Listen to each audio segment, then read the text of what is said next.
Hello everyone, my name is Adele Razor. I'm a third-year student at Arizona State University pursuing my bachelor's in astronomical and planetary sciences. Today, I'll be talking about exoplanets and how extreme they can get. Firstly, what are exoplanets? Exoplanets are any planet that exists outside of our solar system.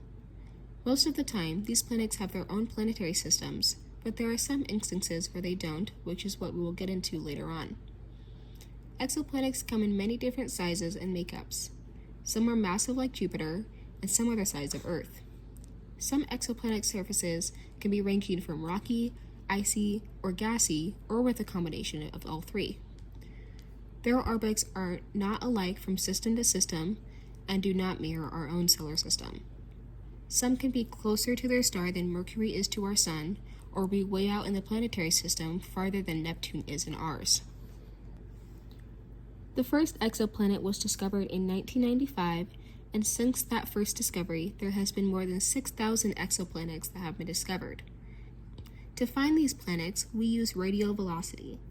We look at the wobble that can be seen on stars when there's a gravitational pull from a planet attached to it. The Doppler effect is used to give us a gauge on the distance of these planets to Earth. The light that is emitted onto these exoplanets will shift blue when the planet is closer to us, and red when it's farther away. We also use the transit method to measure the size of the planet.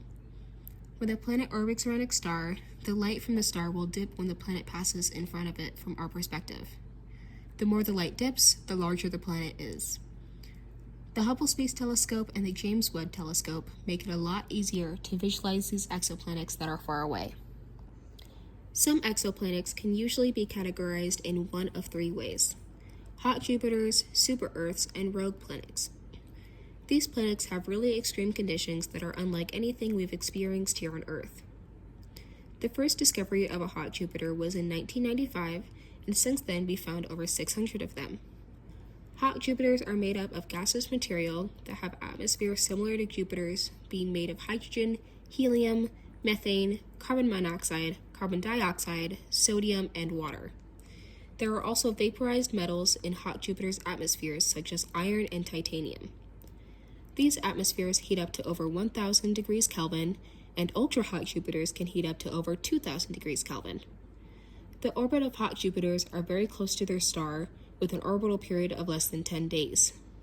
Due to their close proximity, these hot giants are tidal locked as it orbits a star, meaning only one side of its surface faces the star at any given time.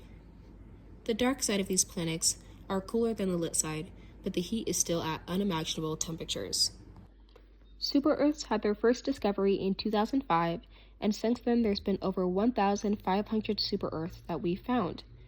To discover super-Earths, we use microlensing. This amplifies light from distant planetary objects where a planet intervenes it. This makes discovering planets at far distances a lot easier.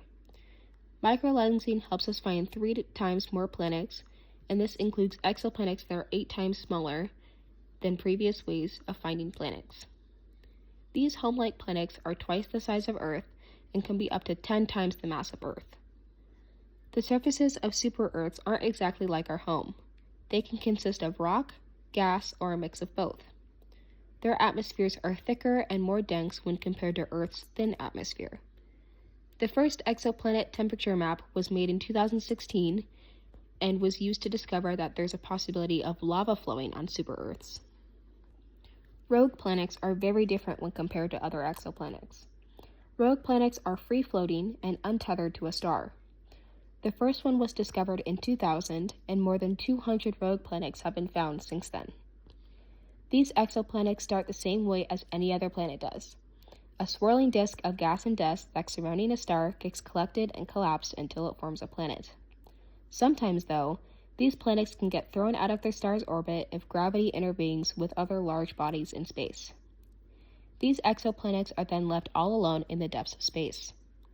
This usually happens to Earth-sized planets due to their small size, but it can also happen to larger-bodied planets. Rogue planets can also form the same way as all stars form, which is through gravitational collapse.